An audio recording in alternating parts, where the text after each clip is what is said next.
Oggi vi mostro questo accessorio davvero utilissimo per avere le mani sempre calde. Voi mi direte che esistono i guanti ed è vero, ma io trovo sempre il guanto della mano che uso di più in tasca, in terra, non so mai dove. Poi arriva il momento in cui ho davvero bisogno, a quel punto le mani sono talmente indolenzite che non ho nemmeno più la voglia di cercare. Non l'ho inventato, ho visto qualcosa di simile una decina d'anni fa in un mercatino e ora vi propongo questa versione sartoriale che in realtà uso tantissimo. I materiali sono importantissimi, i materiali naturali. Qui vi sto mostrando il mio.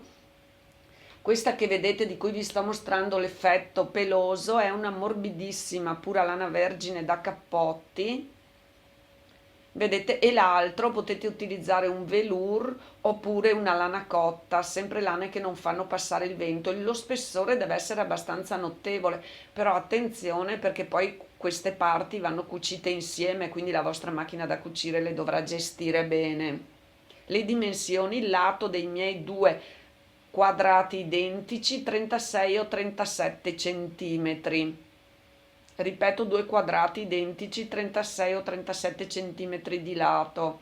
Qui li ho tagliati, vedete, all'interno ho messo la parte più bella per il rosso e la parte che va a contatto con le mani, quella più pelosa per l'altro tessuto. Prendo un laccio per scarponi, io l'ho preso un po' lungo e a questo punto lo taglio a circa 95 centimetri di lunghezza. Ho messo uno spillo per segnare, lo taglio, poi le dimensioni le deciderete voi di tutto. Naturalmente io mi sono trovata molto bene con queste. Le cime non occorre rifinirle perché poi si troveranno sul rovescio all'interno. Vedete, lascio la cima 3-4 cm e la metto così ad altri 3-4 cm dal margine. La fermo con uno spillo, ponendo lo spillo in questo modo, con la punta rivolta verso l'esterno, perché poi li dovrò passare con la macchina da cucire. Qui mi ero fatta anche qui il segno sempre a 3-4 cm, quindi a specchio rispetto alla parte opposta. Ed ora vedete lo fermo anche questa parte in questo modo. Ho messo tutto l'eccesso del mio laccio all'interno verso il centro perché non mi dia fastidio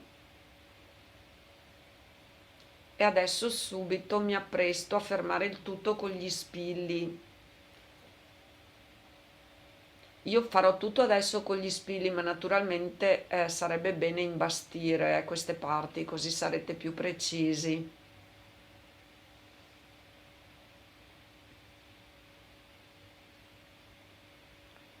Stessa cosa dalla parte opposta. Potete utilizzare anche per quanto riguarda la parte che starà a contatto con le mani, per chi è bravo potrà fare anche una parte con un filato, no? Per esempio di mohair, un quadrato con un filato molto peloso, ripeto un mohair, qualcosa magari di biologico, no?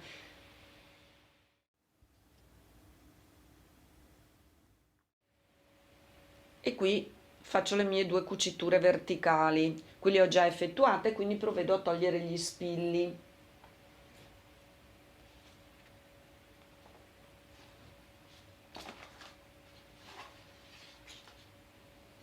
Ecco qua. Io adesso lo sto facendo in velocità per farvi vedere, ma queste cuciture vanno assolutamente appiattite con il ferro da stiro, Rigiro sul dritto, vedete, una volta stirato rigiro sul dritto. Ecco qua, e ribalto una parte per far combaciare i margini, così come vi sto mostrando esattamente nelle immagini, si vede molto bene. Quindi prendo il mio laccio, lo metto all'interno di questa sorta di sacchetto che ho creato, facendo attenzione perché poi li devo cucire, quindi che non si impigli. Qui voi li troverete stirati, i margini io li fermo con gli spilli, anche qui importantissimo imbastire, lungo tutta la parte, questa parte che sarà quella esterna, no? Quella visibile del mio scaldamani. Quindi continuiamo anche lungo la parte che sarà la parte interna a contatto con le mani, e quindi la cucio fino a circa la metà, perché dovrò lasciare questo buco, vedete, questo spazio per girarlo. Quindi subito la cucitura l'ho fatta, provvedo a togliere spilli ed imbastiture, tutto proprio veramente molto semplice. L'unica accortezza è che qui la cucitura sia precisa. Qui vi sto mostrando come le cuciture appunto vanno ben appiattite col ferro da stiro, che vi aiuta tantissimo anche per la precisione. Le vedete? Entro con la mano nel buco, in quella sorta di buco di parte non cucita che ho lasciato, e lo ribalto per avere visibile la parte morbida, la parte riservata alle mani, quella che era aperta. Cucio qui un punto indietro invisibile, quindi una volta cucito posso rivoltare il tutto sul dritto. Questo adesso che vedete è praticamente finito, è la parte che io mi metterò al collo, no? La parte visibile.